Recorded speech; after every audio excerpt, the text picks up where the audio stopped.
इस स्टोरी में एक कुत्ता होता है जिसका नाम टॉमी होता है। वह अपने मालिक के साथ रहता है। वह बहुत ही समझदार था।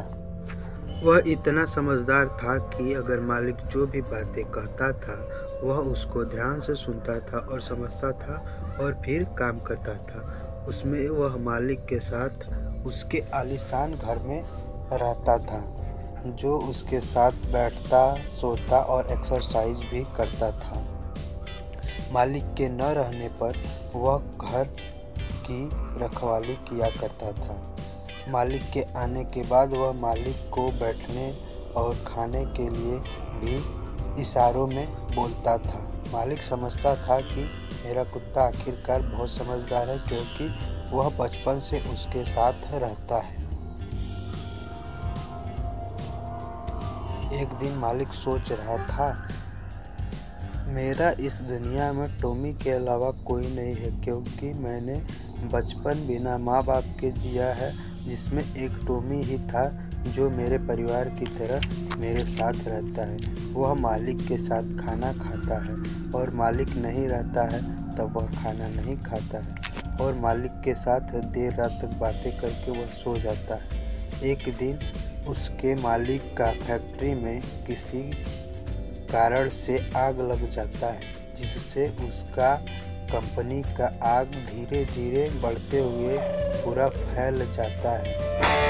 आग लगने के बाद वह पूरी तरीके से कंपनी और फैक्ट्री को पूरा जकड़ लेता है और पूरा कंपनी का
सब देख रही थी।